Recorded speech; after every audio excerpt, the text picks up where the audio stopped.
Now let's switch gears and look at real-world practice.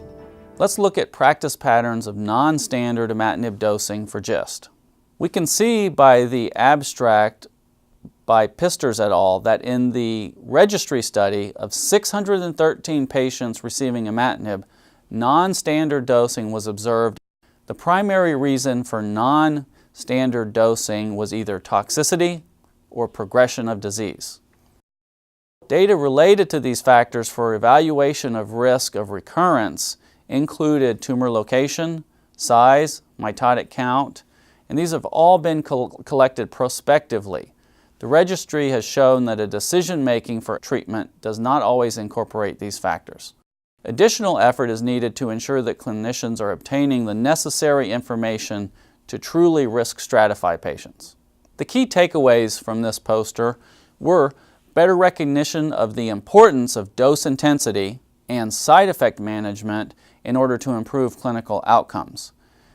The reGISTry has provided a means to evaluate patient care trends in GIST over time in different care settings.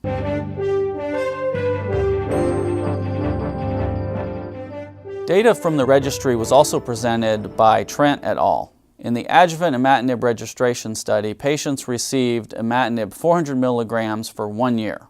However, practice patterns in the non-clinical trial setting are largely unknown. The reGISTry study has evaluated over 1,000 patients entered in this study since November 2004. 208 patients were identified who were receiving adjuvant imatinib therapy from the sample of 1,053 patients with GIST. 181 of these patients received imatinib 400 milligrams per day as their initial dose. 17.3% of dose changes were due to progression. The median treatment duration was 366 days. Mitotic count was reported in only 33.6% of patients. Additionally, in our data, we saw that the reGISTry was a useful tool to identify patient care trends over time. Most patients in this reGISTry presented with localized disease and were diagnosed at the time of laparotomy. 87% of patients treated with primary GIST received imatinib at a dose of 400 milligrams per day for more than 1 year. The duration of therapy did not appear to correlate with tumor size, the site of the primary tumor, or the mitotic rate. Most patients receiving adjuvant therapy were treated without a known mitotic rate, but this may be due to other factors such as tumor location, KIT mutation, tumor size that were determined at the time of assessment.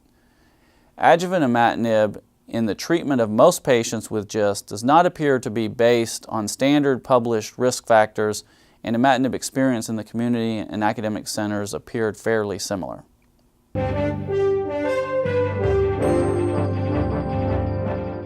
Corliss and colleagues evaluated a phase 3 trial to determine the effect of tumor pathologic and molecular factors on outcome in patients treated with or without adjuvant imatinib. They looked at 713 patients with KIT expressing greater than or equal to 3 centimeter primary GIST randomized postoperatively to 1 year of 400 milligrams per day of imatinib versus placebo. These patients underwent serial imaging with MRI or CT scan performed initially every 3 months, subsequently every 6 months. Patients were evaluated in terms of tumor mitotic rate, tumor size, location of the primary tumor, and the mutation status. This was available in 513 patients.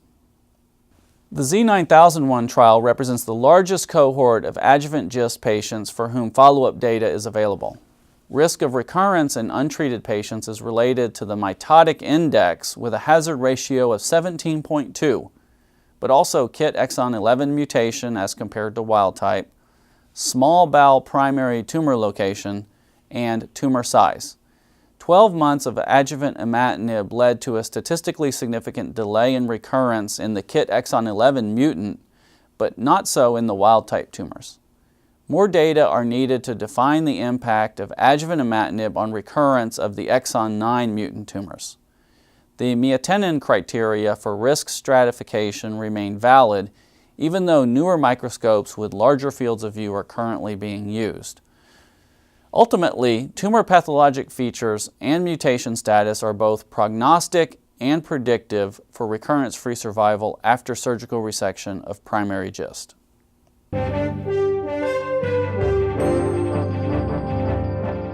Approval of imatinib for adjuvant treatment of GIST has raised questions about prognostic factors and the clinical significance of proposed risk criteria.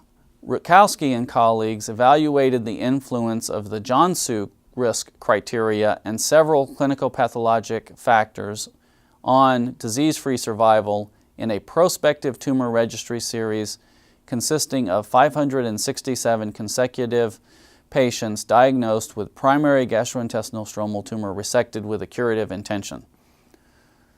All of these GISTs were CD117 or KIT immunopositive. The patients were followed up for a median of 27 months after tumor resection, and none of these patients received adjuvant imatinib. It was helpful for practicing physicians to note that the Joensuu risk criteria, which includes 2 additional factors to those of the NIH consensus criteria, the primary tumor site and tumor rupture, were validated as a reliable tool for assessing prognosis of primary operable GISTs. The Joensuu criteria identified particularly well the very high-risk patients who were proper candidates for adjuvant imatinib therapy.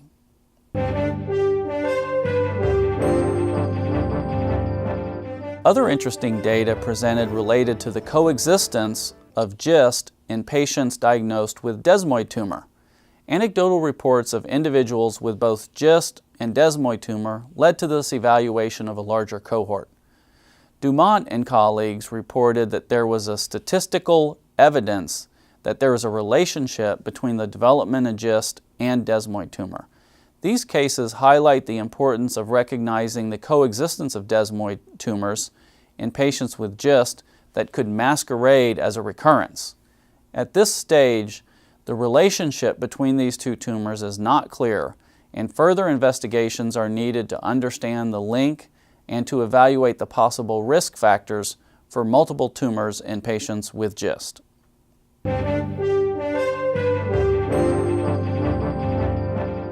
Here's another interesting abstract. 85% of GISTs in children are wild type, lacking activating KIT or PDGF receptor alpha mutations. Carney-Strattakis syndrome is an inherited predisposition to GIST and paraganglioma caused by germline mutations in the succinate dehydrogenase, or SDH, subunits B, C, or D, resulting in dysfunction of complex II or the electrolyte transport chain.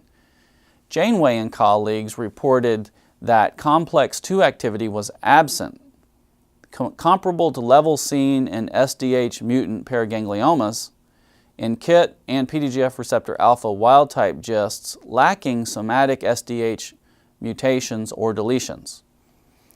SDH subunit B loss and defective cellular respiration may be central mediators of oncogenesis in GISTs lacking receptor tyrosine kinase mutations.